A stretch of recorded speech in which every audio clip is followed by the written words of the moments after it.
I spent 10 years loving Nathan, remembering his favorite watch, waiting for him to choose me. But then I saw a photo from our class reunion. He was there. With her. The same girl I once saw him with in high school, the one he swore meant nothing. He didn't tell me about the reunion.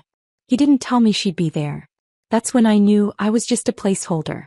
A week after the wedding, I walked Harvard's campus hand in hand with Leo, the boy I once saved who had loved me in silence. And for the first time I didn't feel too late. I felt free. The wristwatch gleamed under the warm boutique lights, polished silver case, deep navy dial and a smooth leather strap. Just like the one Nathan once admired offhandedly during a late-night scroll through a magazine. Something like this, he had said, is clean, reliable. Feels like it won't go out of style. I remembered the way he said it, so casual, so offhand, probably forgetting it 10 minutes later. But I didn't forget. Now with his birthday just around the corner, I stood at the counter, wallet in hand, choosing that exact model. Because even if things between us weren't exactly perfect these days, even if our conversations were becoming more practical than warm, I still wanted to do something thoughtful. Would you like this gift wrapped? The clerk asked. Yes, please, I said, forcing a polite smile. As he walked to the back to prepare the box, I pulled out my phone to check the time, but a notification caught my eye. Class reunion chat, new photo. What a night. So glad we could all make it. I almost ignored it. The group had been silent for years. But the thumbnail of the photo looked crowded, familiar. Out of habit, I tapped it open. And then time stopped. A sea of smiling faces. Old classmates. Dim restaurant lighting. The banner in the background read, 10-year reunion. And there at the center, wearing a black jacket, his trademark crooked smile on full display, was Nathan Hale. I froze. Standing beside him, unmistakably close, was Sabrina Lynn. Her arm nearly brushed his, her head tilted slightly toward him. She looked stunning as always, soft waves in her hair, effortless elegance. Like the kind of woman who never had to try too hard to be the center of attention. My fingers clenched around the phone. The caption said it all. Reunion. 2 nights ago. But Nathan hadn't said a word. That night he told me he had an urgent client pitch and couldn't meet up. We'd even been on call. I helped him proofread slides while he scarfed down instant noodles. I'd offered to send food, but he said not to bother.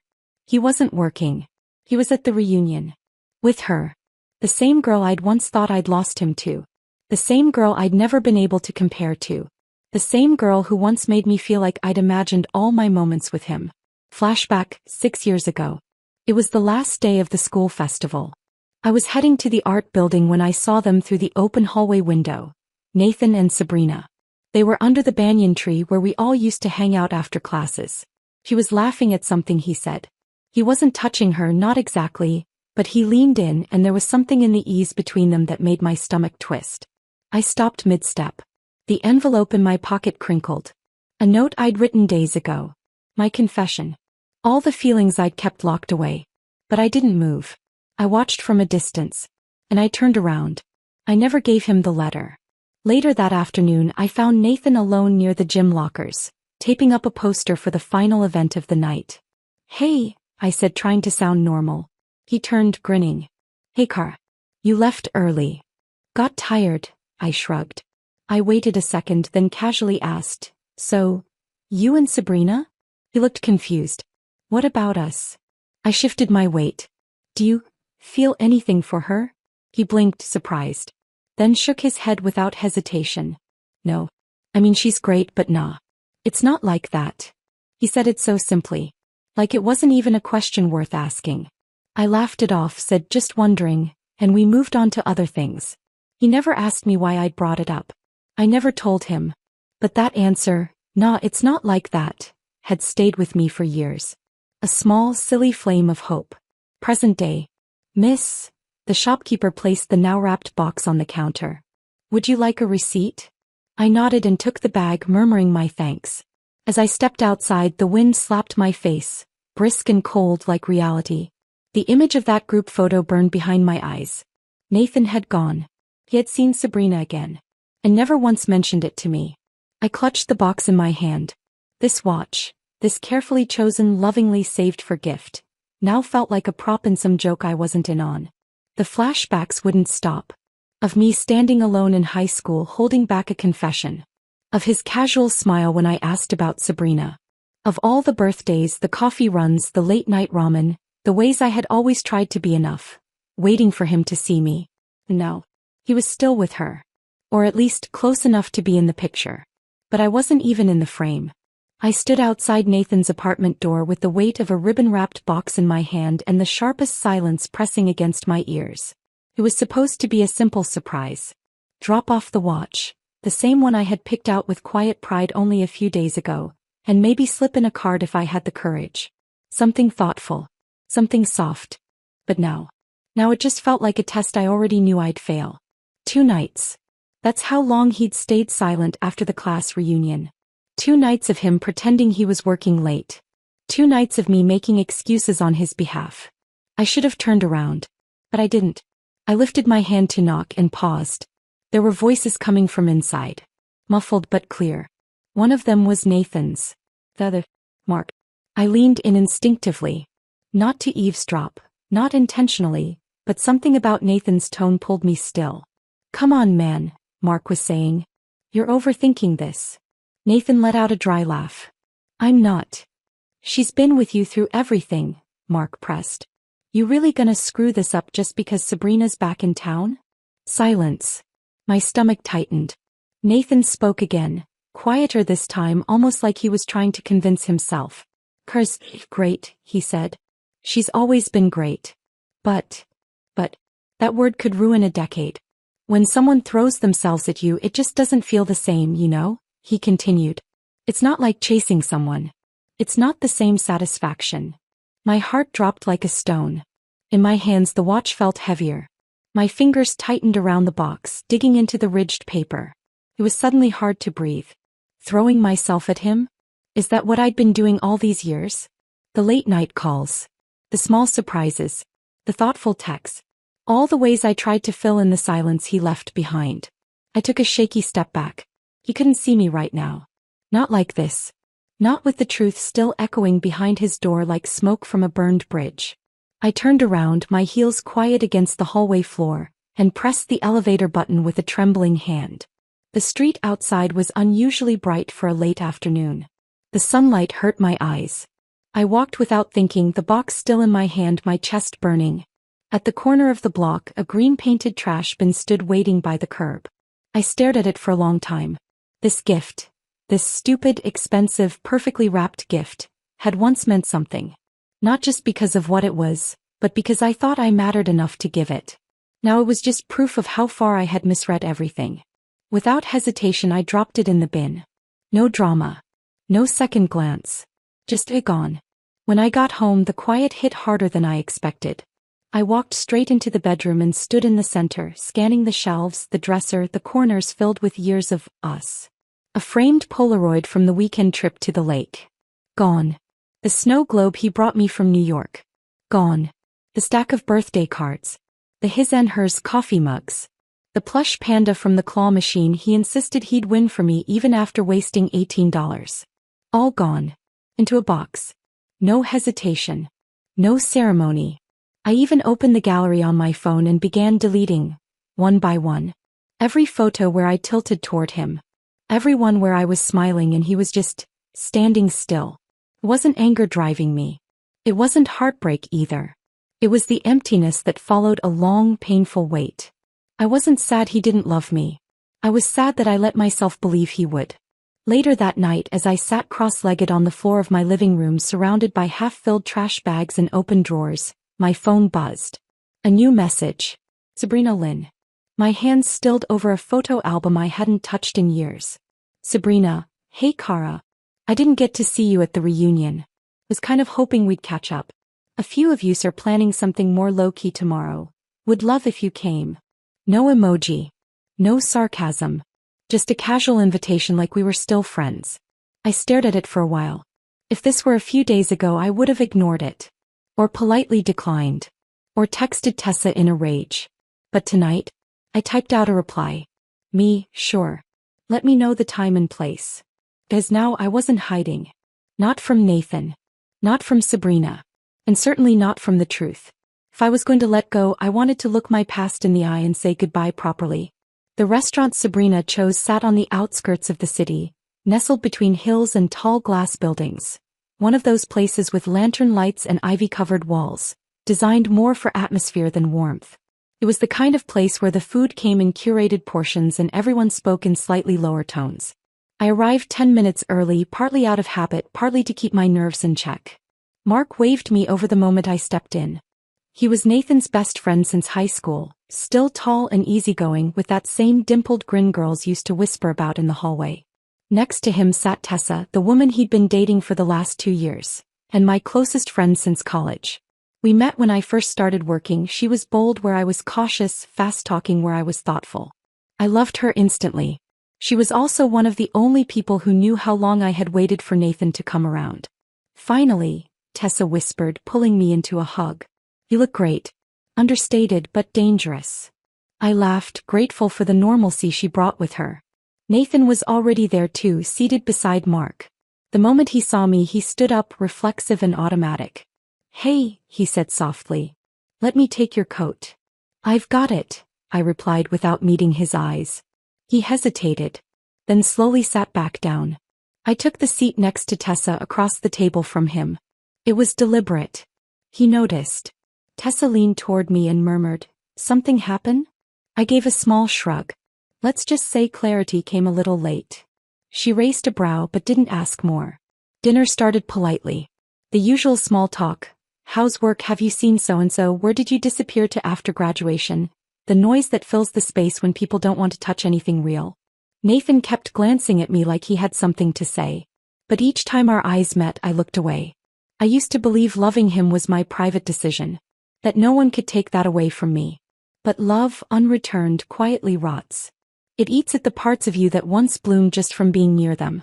Now, sitting across from Nathan in a place he didn't invite me to, after a reunion he didn't mention, with a woman he once said meant nothing to him, I wasn't hurt. I was tired. Sabrina arrived fashionably late, as if she'd planned it down to the minute. She swept in through the glass doors, a vision in a modern silk cheongsam, emerald green with delicate gold trim. Her hair was loosely pinned, a few soft curls escaping perfectly on purpose. Heads turned. She gave a small, charming laugh as she walked up to the table. Sorry, traffic was a nightmare. Her eyes skimmed across everyone before landing on me. Okar. You're here. I smiled faintly. Apparently. She slid into the empty seat next to Nathan, who offered a polite nod. Mark and Tessa exchanged a glance. The kind of glance people share when they've seen this story before. I expected tension. Instead, there was a strange, humming politeness. Forced. Fragile. The food came and went in rounds. Appetizers. Wine. Main course. I poked at my roasted duck but barely touched it. It was around the third course that Sabrina reached into her purse. Oh. Nathan, I almost forgot. She pulled out a silver watch and placed it gently on the table in front of him. You left this at my place after the reunion. Still as careless as ever. Time stopped. My fork clinked against the plate. Nathan's eyes widened. I what? Right. I didn't even realize. He fumbled to pick it up as if hiding it would undo the words just said. I helped her back to the hotel, he said quickly, eyes darting to me. She wasn't feeling well. She was tipsy and... Sabrina laughed, tossing her hair. Relax. Nothing happened. By God. The air at the table grew denser. I stared at the watch. It wasn't the one I bought. Of course not. That one was sitting somewhere in a trash bin, untouched, unopened, unloved. But it didn't matter. Because he still went back with her. Because he still never told me. Because he was still hiding it now. The betrayal wasn't in the action. It was in the way he thought I wouldn't find out. I took a sip of my drink. Tasted like nothing. Tessa broke the silence, lifting her glass. A toast, she said. To clarity. Everyone raised their glasses. Sabrina smiled as she clinked hers lightly. And to second chances. The words hit like ice water. I set my glass down. I didn't realize we were doing second chances, I said coolly. Sabrina glanced at me, feigning innocence. Don't worry, Kara. No one's stealing anything from you. Tessa raised an eyebrow. Funny. That's exactly what the last girlfriend said. Nathan gave her a sharp look. Tessa. What? She replied innocently, stabbing a piece of asparagus. I'm just being supportive. Mark cleared his throat, trying to change the subject. So, Sabrina, are you heading back to California soon? She tilted her head. So. I've decided to stay for a while. Maybe permanently. That made everyone pause. I realized, she continued, there are some people in life you don't want to lose again. Her eyes flicked, almost imperceptibly, to Nathan. Tessa set her fork down with a clink. Didn't you just open your design studio in LA? On the top floor of the Hanga building. Sabrina's smile faltered slightly. Yes, but space can be rented. Opportunities come and go. Tessa smiled sweetly. I thought your fiancé paid for that lease. Nathan's jaw tensed. Sabrina paled just a little. Ex-fiancé. And it wasn't like that. Mark cleared his throat again. But Tessa wasn't done. Must be nice, she said, voice calm and pointed, to afford to follow your heart without worrying about who gets burned along the way. That did it. Nathan set his wine glass down, harder than necessary. Can we not turn this into something petty? He snapped. Tessa leaned back, one arm around my shoulder. I'm not being petty. I just hate watching my best friend be disrespected. His eyes slid to me. Kara, he said tightly. Is this really what you think? I didn't answer. He looked at me harder. You think I'm getting back with Sabrina? That I planned all this? You didn't tell me about the reunion, I said flatly. You never mentioned she'd be there. I didn't think it mattered. It mattered to me. The table went silent again. Then Nathan leaned forward slightly. So what, Kara? You're mad I didn't tell you about one dinner? About one night. I looked at the silver watch on the table. The same kind of object I'd once held in my hands. A symbol of thought, of time, of care. Except his had ended up on another woman's nightstand. No, I said.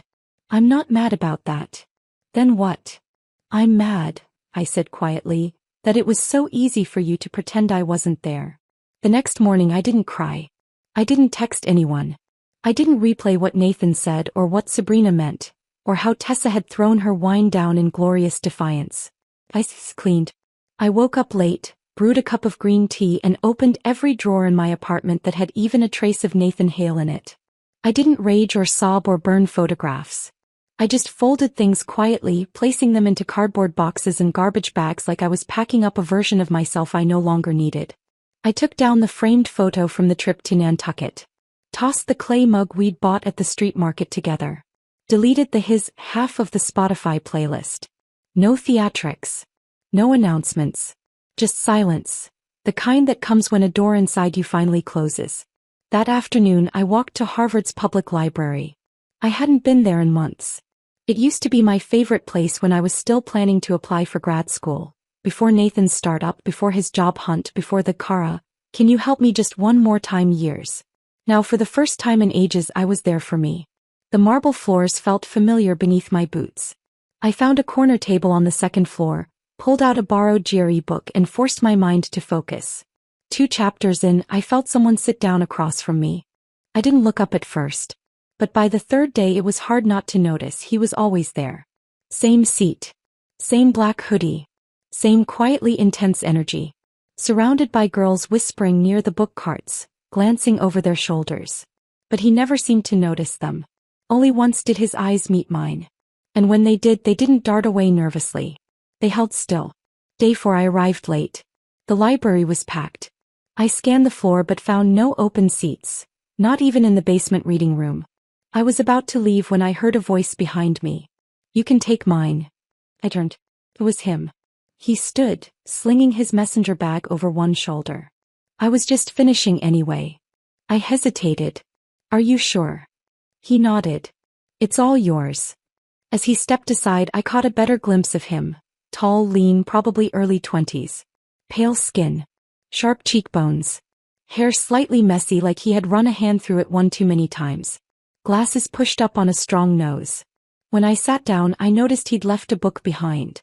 A slim paperback titled Love Letter from Junichi Yanagi. A piece of paper peeked out from inside the cover.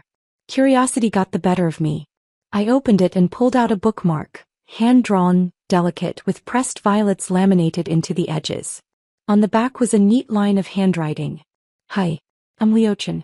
Senior, English Lit. Sorry if this is strange, but I've wanted to talk to you for a while. Would you be open to being friends? There's a window seat at the cafe near the east entrance. The view's great. Come by if you'd like. I blinked. Friends. It was the first time anyone had gently invited me into their orbit. Not demanded. Not assumed. Not expected. Just invited. I didn't go that day. I didn't go the next day either. But on the third I found myself walking toward that cafe after studying. Half by accident. Half on purpose. And there he was, sitting by the window just as promised. One leg crossed over the other, sipping something dark from a glass mug, a novel open on his lap. He looked up. And smiled. You came. I didn't mean to, I said honestly. That's okay, he said. I didn't mean to wait either. I sat down across from him. There was no pressure. No pretending. No careful walking on eggshells dynamic that had colored every conversation I used to have with Nathan. We talked about nothing and everything. He listened. Not the way Nathan used to, half distracted, eyes on his phone, nodding only when I trailed off. Leo listened like my voice was a language he had studied. He remembered what I said. He asked questions no one else bothered to. You're older than me, right? He asked with a mischievous glint. What's that saying, 3 years older holds a gold bar? I narrowed my eyes. I think it's 6 years. 3's close enough. I'll take it. We both laughed. I was still cautious. Still guarded. But for the first time in a long time I didn't feel like I was trying to keep up. I wasn't chasing anyone. I wasn't waiting to be chosen. Leo wasn't running ahead. He was walking right beside me.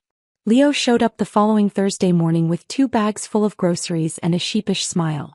I may have overdone it, he said, holding up a pack of rice noodles, 3 jars of chili oil, and something that looked suspiciously like hand-pulled dough.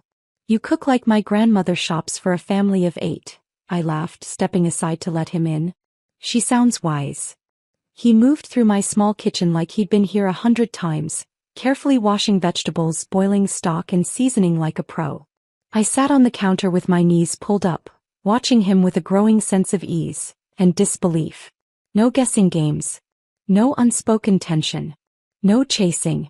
Felt almost dangerous, how safe I felt with him. After lunch we decided to take a walk. Leo offered to carry the garbage out and I tossed my coat on to walk with him to the bins near the gate. We were laughing about something ridiculous. I think I'd teased him about slicing tofu unevenly, when we turned the corner and stopped short. Nathan and Sabrina were walking out of the next building over. I froze. Leo caught the subtle shift in my expression immediately. Nathan's eyes landed on me.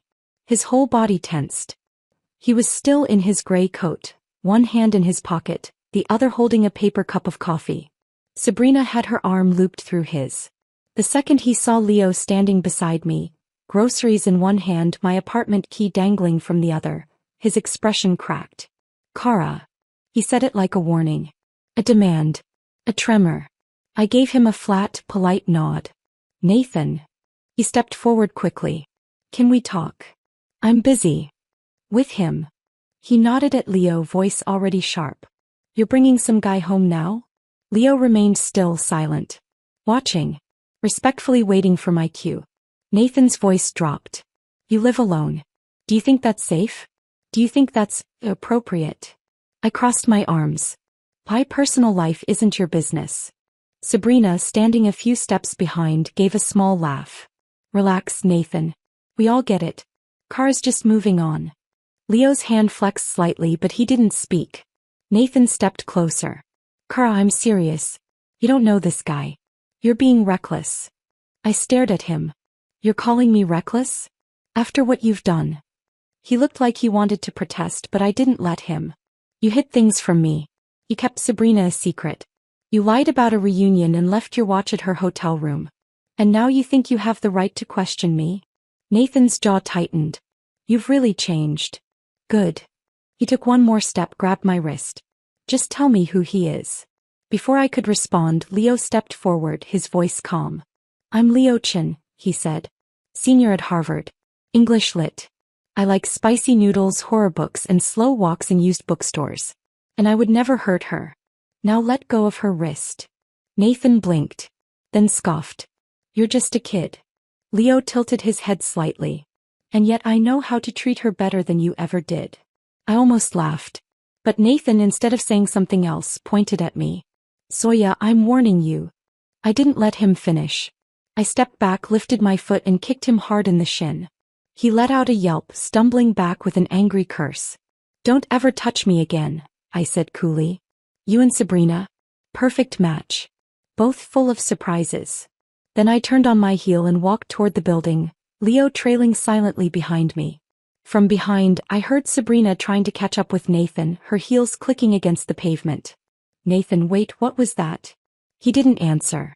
He just stared after me, chest heaving, face pale with rage and something far more painful, regret. Go back to California, he finally muttered. Stop ruining what little I have left with her. Leo waited for me just outside my apartment door. I fumbled with the keys, still shaking a little. He reached out and gently took the keys from my hand, unlocking the door like it was nothing. I stepped inside and turned around. He stood at the threshold, unsure. You coming in? I asked. He looked relieved. Only if you promise not to kick me. I laughed, really laughed. And just like that, something new opened. Not loud. Not dramatic. Just quiet. And real.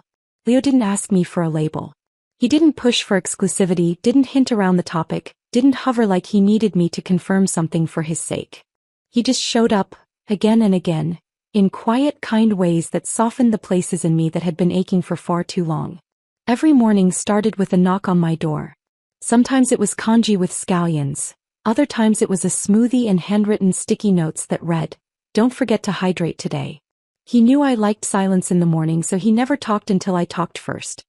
He'd just sit beside me reading a paperback, his shoulder brushing mine occasionally as he turned the pages. I began to crave that silence, not for the absence of noise, but for the fullness of presence. He didn't fill the air with declarations. He just made me feel chosen.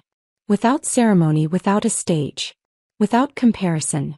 One rainy afternoon, I sat curled up on the couch with a wool blanket tangled around my knees and a bowl of fruit in my lap. Leo had just brewed jasmine tea, and the scent wafted through the room like comfort itself. He moved quietly across the space, adjusted the pillows, placed the tea tray beside me. I didn't notice his phone in his hand until I heard the gentle click of a shutter. I looked up, startled. Did you just take a picture of me? He grinned, not apologetic in the least. You looked peaceful. I wanted to remember this version of you. I raised a brow, suspicious. This version. The one where your eyes don't carry him anymore. My heart stumbled in its rhythm. Before I could answer, he tapped something on his screen. Posted. Leo, I gasped. What did you post? He just smiled. Too late. I didn't look at it right away. I didn't want to ruin the quiet. But curiosity won around 9 p.m. as it always did. I opened Instagram, tapped on Leo's profile, and there it was. The photo. Me sitting by the window, bathed in soft golden light. My face half turned toward the glass, the curve of a smile touching my lips like a secret I hadn't noticed escaping. Caption. Girlfriend orange heart. The comments had already started rolling in. No way. She's stunning, smiling face with heart eyes. Who is she? Leo finally posted someone? OMG, the library girl? I shipped this so hard. I stared at it for a long time, phone in hand, heart in my throat.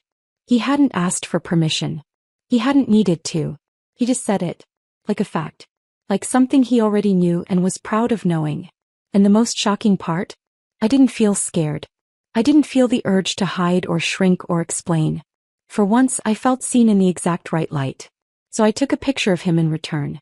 Leo was standing at the stove in my kitchen, his sleeves rolled up, glasses slightly askew, carefully plating stir-fried rice noodles onto mismatched blue ceramic bowls.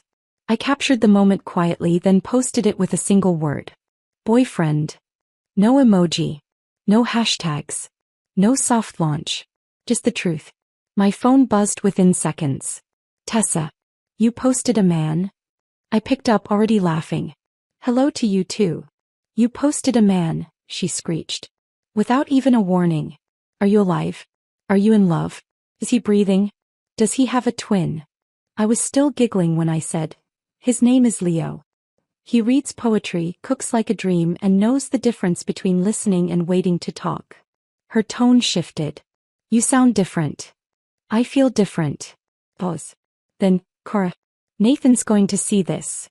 I shrugged, walking to the kitchen and leaning against the counter where Leo had left the chopped ginger. He can't. I blocked him a while ago. Tessa hesitated. Then softly, he's sitting right next to me. I stopped. What? We're at Midtown Bar, she whispered. He's been here for hours. He saw the post through a friend's story. He's drunker. Like muttering your name into a whiskey glass kind of drunk. I'm not going. He's asking for you. I still won't go. Kara, he's spiraling. He said your name 23 times in the last hour. And he's... She didn't finish. I didn't need her to. I found him in a dimly lit booth, surrounded by empty glasses, wilted lemon slices, and a pair of slumped shoulders. His hair was messy. His shirt half untucked. The Nathan I had known, polished, poised, always in control, was nowhere to be found. Tessa nudged Mark and gave me space. I remained by the edge of the table, arms crossed. He looked up and blinked like I was a mirage. Cora. His voice was cracked. Quiet. Slurred. You blocked me. I didn't answer. You posted a picture of some guy, he said, sitting up straighter. You're with him. Yes. His mouth opened like he wanted to challenge that. But he couldn't. Is he real? He's real. Are you? He leaned forward, eyes glassy. Are you doing this to hurt me? I exhaled long and slow. No, Nathan. You did that all by yourself. He winced, leaning back. So that's it? You're just replacing me. I stepped a little closer. Leo isn't a replacement. He's someone who doesn't need 10 years to decide if I matter. He gripped the table. You're just trying to prove something. Maybe. Or maybe I'm finally giving myself what you never would. He shook his head slowly. You never said anything. I did, I whispered. With every version of silence I gave you. Every time I forgave you. Every time I waited, hoping you'd finally see me as more than the girl who never left. His eyes filled, not with tears but something far worse. Recognition. And regret. You don't love him, he said, voice rough. Maybe not yet, I admitted. But he listens. He laughs with me. He sees me. Not the edited version. The unmade bed, tear-stained, grocery in my hair version. He said nothing. I took one step back. You think I did this for revenge, I said, softer now. But I didn't. I did it for me. Because Leo doesn't leave me wondering. He just loves me out loud. Nathan opened his mouth. Closed it again. Then finally, quietly, did you ever love me? I paused. I don't think I loved you, I said. I think I loved the idea that one day you might love me back. Then I turned. And walked away. Outside, Leo was waiting in his car, leaning against the hood with a paper bag in his hand. Hey, he said when he saw me. What's that? I figured you'd need something salty after this, he said. So, fries. And milk tea. I almost laughed. Instead, I stepped into his arms and let the night press against my back while the world fell quiet. For the first time, I didn't feel like I was holding on to the past. I felt like I was choosing the future. Mark and Tessa's wedding was the kind that felt like it had been plucked straight from a bridal magazine. Soft florals, silk ribbons dancing in the breeze, and laughter that lingered like perfume.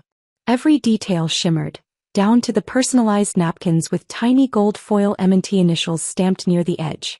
But none of it shimmered as brightly as the man beside me. Leo wore a sleek black suit, tailored to the inch, collar crisp, and tie knotted in that charmingly loose way that only made him look more confident.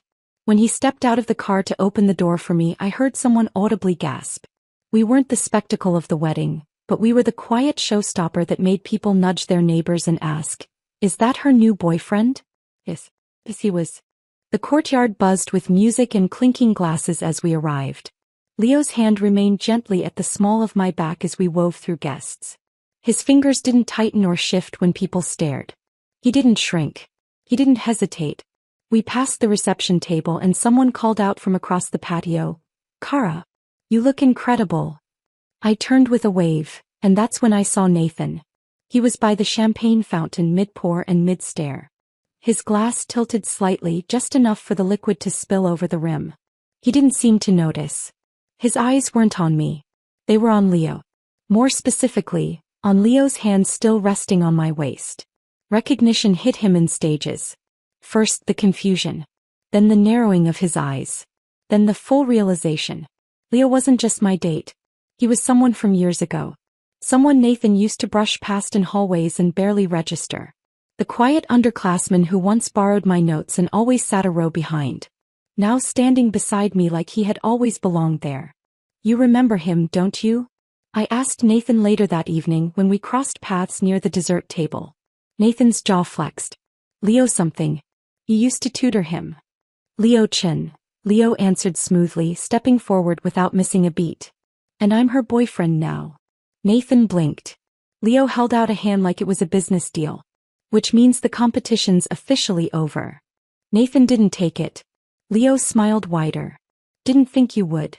Dinner was served beneath strings of warm fairy lights. Each table glittered with floating candles and mini floral arrangements in delicate crystal vases. Tessa had assigned the seating.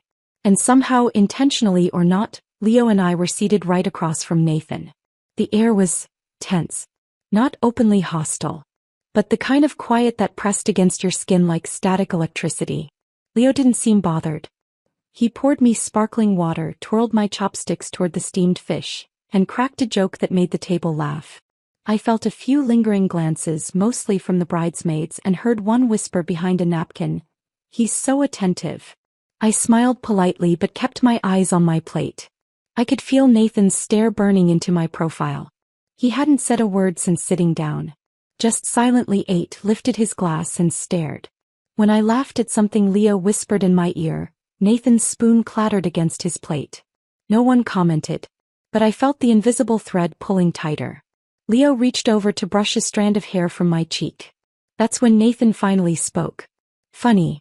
You used to hate PDA. I froze. The entire table stilled. I glanced up. Nathan's eyes were dark, unreadable. His chopsticks hovered in midair, rice forgotten. I changed, I said quietly. Nathan didn't blink. No. You just found someone who doesn't mind putting on a show.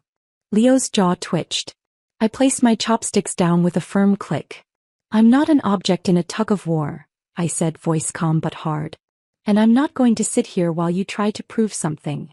Nathan's eyes snapped to mine. I'm not trying to prove anything. Really? I said. Because this feels a lot like a performance. One you're very late to audition for. He set his glass down, slower this time.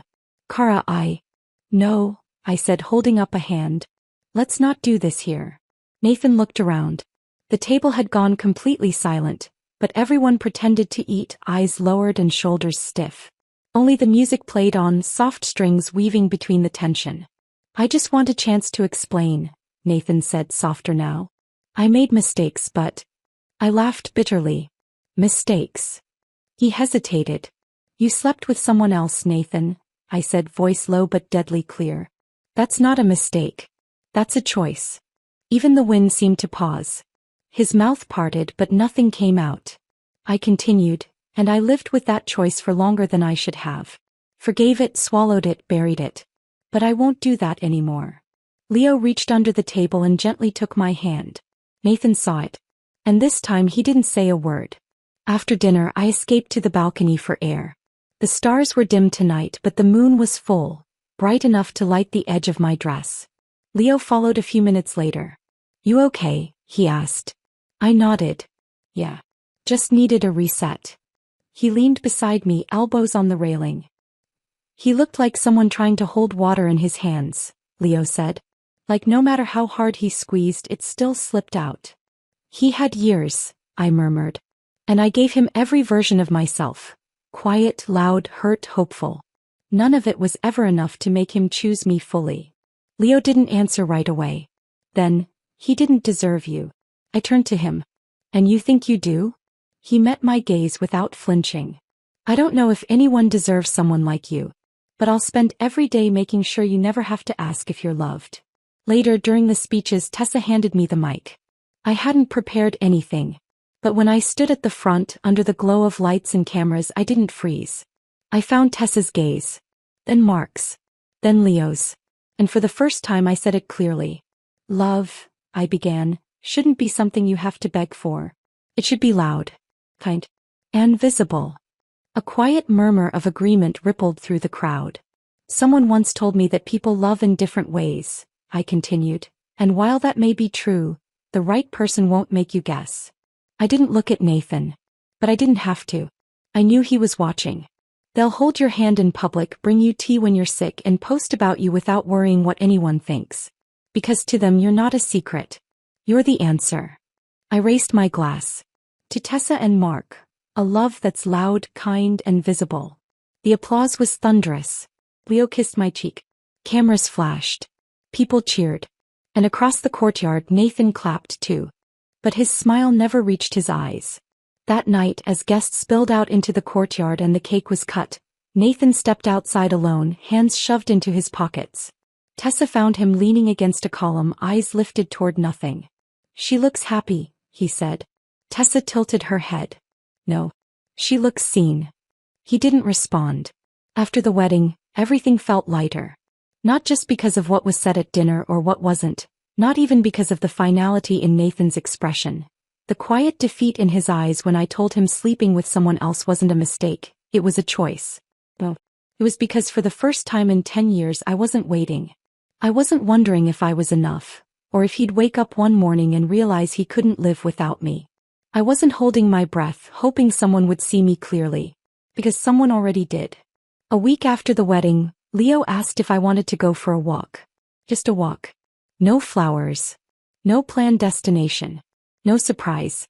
He picked me up that Sunday afternoon in his navy hoodie and black jeans, hair a little messy from the wind, a soft smile tugging at his lips like he already knew something I didn't. Where to? I asked. You'll see, he said and gently slipped his fingers through mine. We walked for 10 minutes before the buildings started to look familiar. Cambridge. Harvard. My boots crunched against the gravel paths as we stepped under the old brick arches. Ivy curling up the stone walls like it belonged there, like it had waited years just to decorate the present. This place still makes me nervous, I laughed. I swear I get PTSD from midterms just standing here. Leo smiled and glanced around. You know, I've been wanting to tell you something. And I figured this was the right place. Oh. I raised an eyebrow. He tugged me toward the open space by the outdoor basketball court tucked behind one of the older buildings. It was quiet. The net swayed slightly in the wind. Leo looked at it for a moment then turned to me. You probably don't remember. But this is where I first saw you. I blinked. Here. Yep. He stepped toward the edge of the court, standing on the faded white line. I was a freshman. You were already in your second year.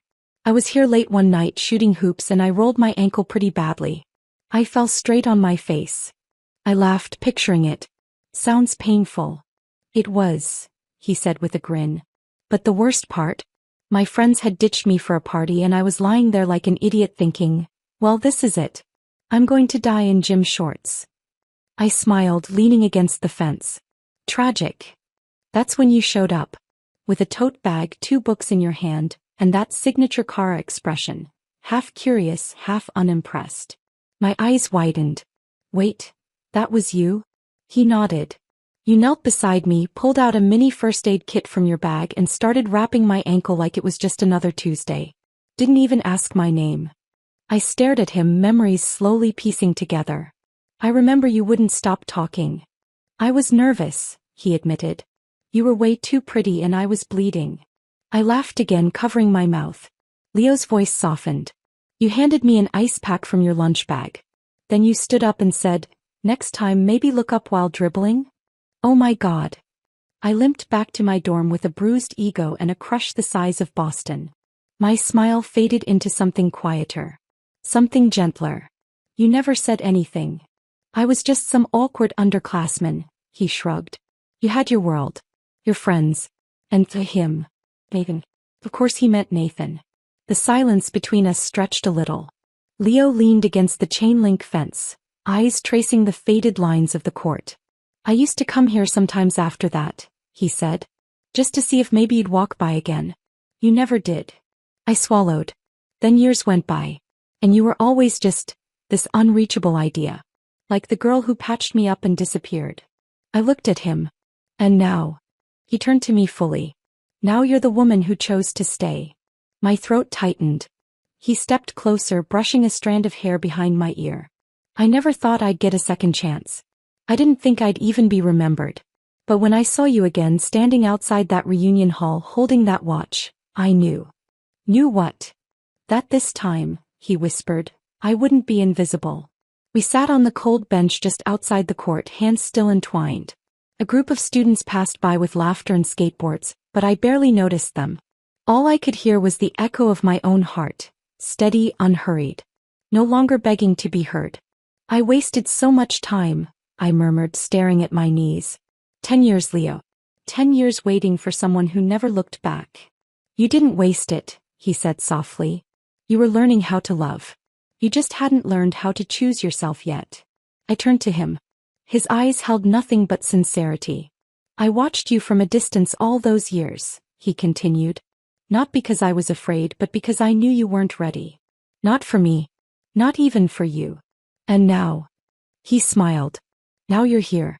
And I finally get to stand beside you. We wandered the rest of the campus slowly, past the science buildings, the dorms, the old bookstore with the creaky wooden floor. I stopped outside the main gate, tracing my fingers across the metal bars I used to lean against while waiting for late-night buses. How many times had I stood there, hoping for a call, a message, a sign from Nathan? How many versions of myself had broken silently in these very shadows? And yet now, under the same fading sun, I felt whole. I didn't show up too late, I whispered. Leo looked over. I turned to him with a slow smile. I finally showed up for myself. He didn't say anything. He just took my hand again. And together we walked forward. The end.